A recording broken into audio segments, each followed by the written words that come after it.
So our very first business story, and President Akufo-Addo has reiterated government's determination to build a country that will not depend on charity and handouts. Addressing the Ghanaian community in Geneva, Switzerland, the president promised a proper management of resources to improve the economy of the country. President Akufo-Addo, who was attending the 5th Africa CEO Forum in Geneva, made time to meet the Ghanaian community. He assured them his administration will build an independent, strong economy to improve living conditions. The mass of our people, 60 years after independence, has not materially changed. And I'm saying that we now have run out of excuses in justifying that set of circumstances because we have it within us to create a new paradigm. What is that paradigm? That we can build a Ghana beyond aid. We can build a Ghana which is no longer dependent on handouts and charity. He assured the private sector of government support to boost businesses. Despite the challenges of the absence of fiscal space, $100 million relief stimulus package for Ghanaian local industry within the confines of the budget. All of this part of the desire we have to grow the economy as rapidly as possible. The president said government will keep to the manifesto promise of improving agriculture. The president is expected back home on Thursday, March 23.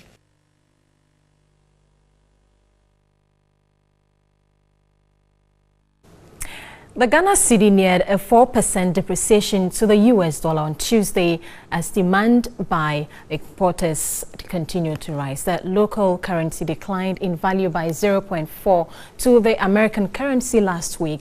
West Africa's worst performing currency, the Ghana cedi, has been projected to depreciate by about 5% this year. This means it will trade a 5 cedi to a dollar by the end of December. Analysts expects the central bank to reinforce the exchange rate policy and liquidity management efforts to the local currency. The question still remains, how do we stabilize the Ghanaian cedi? And I have in the studio Joe Jackson, and he is the Chief Operating Officer, Dalex Finance. Thanks so much for joining us here in the studio. Good afternoon, and good afternoon to your viewers. Well, so the question still remains, how do we stabilize the Ghanaian cedi? The question should really be, should we stabilize the Ghanaian cedi at all? Should we stabilize the Ghanaian cedi at all? Yes, but not at this level. Why? At a much lower level. Because the cedi is overvalued. The cedi is overvalued. And what happened at the end of last year was that there were efforts to prop up the cedi. Now those efforts can't last forever, right? And they were not real. So as soon as we came into this year, as soon as there was a little bit of optimism about business and where we're going, and as soon as the propping mechanism stopped, boom. So what is really causing the sharp decline of the Ghanaian cedi? Well, a number of things, but the most, in our opinion, the most important effect is actually a very interesting effect. Okay. And I'll take my time to explain this. On one hand, treasury bills have dropped, the rate on treasury bills have dropped to as low as 16%.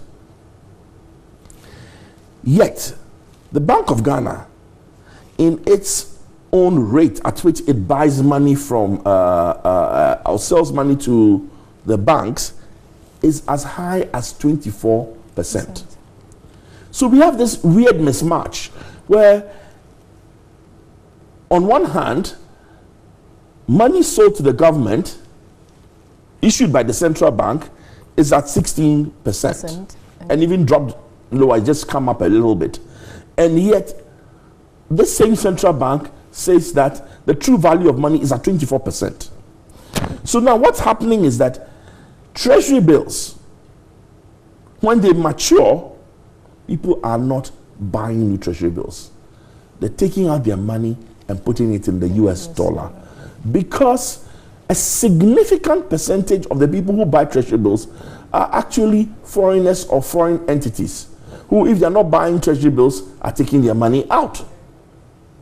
So part of the drop is because there's this weird, it almost seems as if there's a Dr. Jekyll and Hyde mismatch between what is the true cost of money in this country. So is it at the 16% the treasury bill or the 24% which the bank reserve rate is?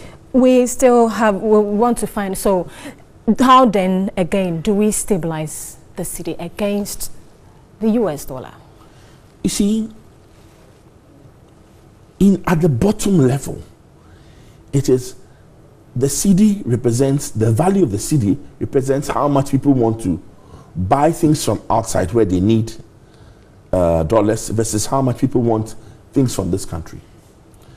Now, the price of the cedi has to drop low enough where when you need to buy something imported, you think twice about it, so that the demand for dollars will drop.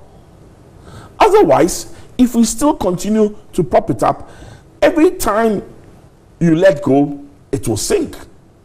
And it is this up and down business that is bad for business. Let the cedi drop to its natural level and stay there. Would you consider, or would you say that government should borrow, to shore up the cedi? Definitely not. We have no business borrowing. Not when we've borrowed so much that our debts are at 74% of our GDP. We have no business borrowing. We shouldn't borrow to, you see, and every time we shore up the cedi, we continue to reinforce the decisions that create problems for us. Let's take a very simple decision. I go to the store. I want to buy a drink. I have Sobolo in front of me and I have juice in front of me. Okay. Sobolo is local, right? So the price is a local price. The Ceres juice from South Africa or whatever is foreign.